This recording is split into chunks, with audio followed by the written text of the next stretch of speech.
Hey guys, so today's day 19, book 19, I believe, if I'm not mistaken. Um, as I told you guys, today I'm gonna be reading this really cool coloring book on our former President Barack Obama.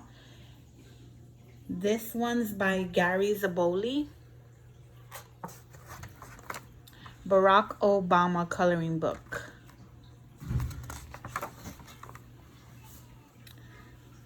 Barack's father, Barack Obama Sr., was born in 1936 in Kenya, Africa. He was the son of a farmer and a member of the Luo people. Eager to educate himself, he wrote to colleges in the United States.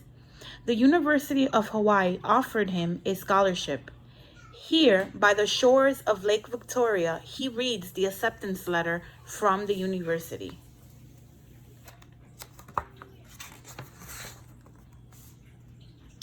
After arriving in Honolulu in 1959, Barack Obama Sr. studied economics at the University of Hawaii. It was here that he met a fellow student, 18-year-old Ann Dunham from Wichita, Kansas. They married in 1961. Barack Hussein Obama Jr. was born in Honolulu, Hawaii on August 4, 1961. Although his parents separated, little Barry, or Bar, had a happy childhood. In addition to the love and care he received from his mother, he was deeply cherished by his mother's parents, Madeline and Stanley Dunham. Barry's parents divorced in 1964. His father returned to Africa to take part in the growth of Kenya, which had become an independent nation. His mother remarried, and Ann and Barry moved to Jakarta, Indonesia, the home of Ann's new husband, Lolo. There, Barry enjoyed spending time with the family's animals, including several baby crocodiles. At his new school in Jakarta, Barry wrote an essay for his first grade class entitled, "I Want to Become President." Later on, in third grade, he wrote another essay, "My Dream, What I Want to Be in the Future," again declaring a president.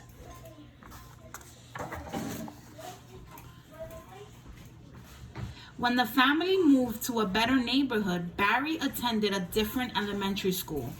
But his mother decided that her young son would be better off returning to the United States, and she sent him back to Hawaii, where in 1971 he moved in with his grandparents. A year later, his mother, along with Barry's half-sister Maya, joined them. Towards the end of 1971, Barack's father came to America from Kenya to visit. Barack Obama Sr. gave his son a basketball and a recording of Kenyan music for Christmas. Barack Jr. grew to like and respect his long-absent father, but unfortunately, this was the last time that Barack would see him. Barack's mother returned to Indonesia to continue her college studies. Barack was a good student. He also excelled in basketball, becoming a star player at school. The team won the state championship in 1979, Barack's senior year. As a teen, he sometimes experienced racism, and he began to discover his biracial identity. Barack moved to Los Angeles, California in 1979 to attend Occidental College. There, he found himself surrounded by many more African American students than in Hawaii. He began to think about racial issues, human rights, and politics. He gave a speech on campus about the oppression of blacks in South Africa. In 1981, Barack transferred to Columbia University in New York City. All around him, he saw the difficulties facing the minority residents of Harlem, such as unemployment and poor living conditions. He worked at a construction job to pay for expenses, but focused his efforts on studying for a degree in political science. At the age of 21, Barack Obama graduated from Columbia University. He held several jobs in the financial and consumer fields. Still interested in working in the area of civil rights, he pondered his future. However, when he learned of the death of his father and a half-brother in motor vehicle accidents, he began to seriously consider his direction in life. Barack decided to move to Chicago to join the Developing Communities Project.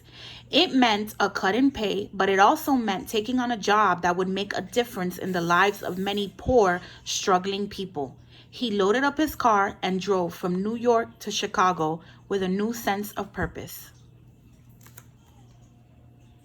On a walking tour through some of the most economically deprived sections of Chicago, Barack saw the ruins of factories that had once employed thousands of people.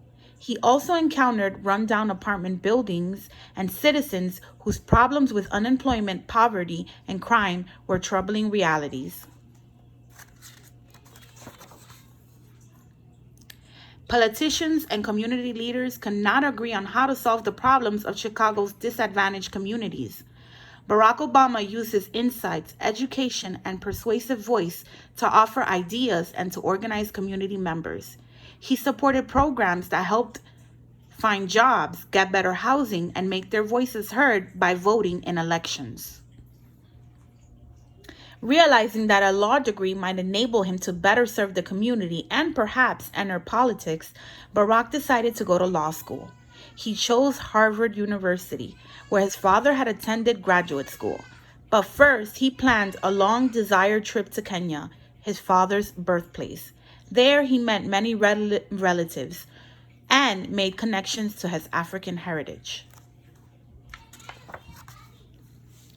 Barack and his half-sister Alma went on a safari. He saw lions, elephants, hippos, and wild beasts, and was deeply moved by the majesty of Africa's wildlife and unique landscape. He also visited the graves of his father and grandfather, where he cried, wishing that he had their guidance in life. Returning to the United States, Barack began his studies at Harvard Law School. He wrote articles for the Harvard Law Review and was also its editor. In 1990, he was elected as the Law Review's first African American president. People began to take notice of Barack Obama, and he was soon regarded as a rising star in American politics. While a student at Harvard, Barack took a summer position with a Chicago law firm. It was there that he met Michelle LaVaughn Robinson. Born in Chicago on January 17, 1964, Michelle was also interested in the law and had attended both Princeton University and Harvard Law School. She was the attorney who was appointed to train Barack at the law firm. In the course of working together, they grew to like each other, too.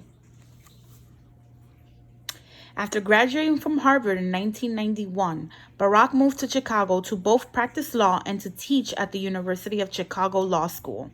He and Michelle Robinson became closer, and in October 1992, Barack and Michelle married.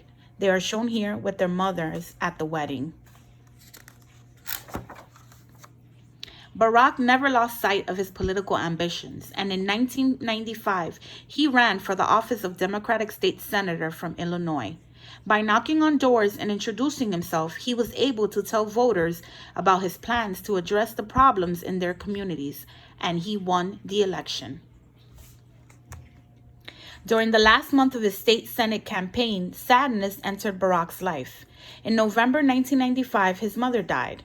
Her illness was made worse by high medical costs, and Barack realized that he needed to help others find health care they could afford.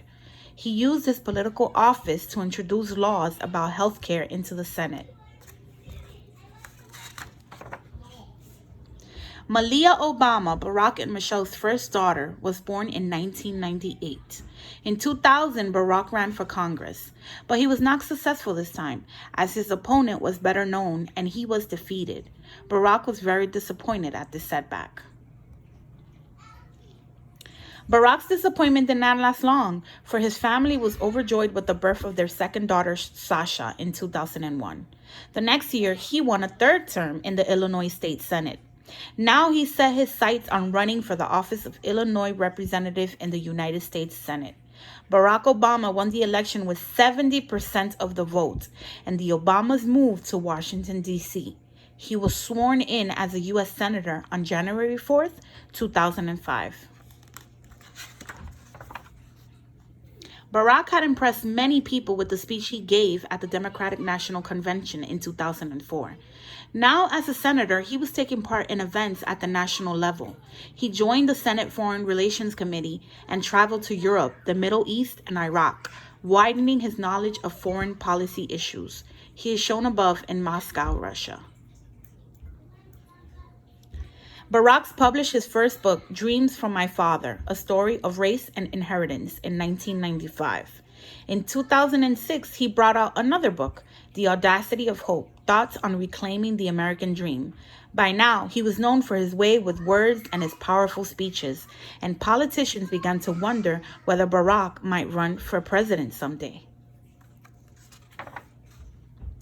On February 10, 2007, Barack Obama stood before the old state capitol building in Springfield, Illinois, where Abraham Lincoln had given a famous speech a century and a half earlier, and announced that he was running for president in the 2008 election.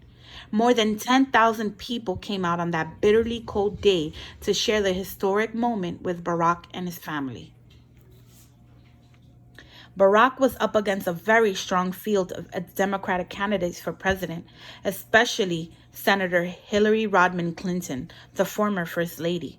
But Barack Obama's energetic campaigning and effective use of the internet spread his message and raised donations in a way that had never been done before. The enthusiastic support of TV superstar Oprah Winfrey boosted his popularity with many Americans. In order to persuade Americans that he was the best candidate to address the issues troubling the nation, Barack used campaign slogans such as "Yes, we can" and "Change we can believe in" as he participated in debates, addressed the media, and traveled around the United States, meeting voters and listening to their concerns. He constantly used the theme of change. The Democratic National Convention took place in Denver, Colorado in August 2008. After winning the most delegates, Barack Obama was chosen as the Democratic Party's presidential candidate. He asked Joe Biden, Democratic senator from Delaware, to be his vice presidential running mate. Barack debated his Republican opponent, Senator John McCain of Arizona, and the nation watched expectantly as the race drew to a close. On November 4, 2008, Barack Obama became the first African-American president-elect. He is shown with his family at Grant Park, Chicago, where Obama supporters had gathered to celebrate Barack's election. On January 20th, 2009, Barack Obama was sworn in as the 44th President of the United States of America. With his hand on the Bible that the 16th President Abraham Lincoln had used for his swearing in 1861, Obama was administered the oath of office by Supreme Court Chief Justice John Roberts. The televised event was seen by people around the globe, including the village in Kenya where Barack Obama's father was born. That's the end.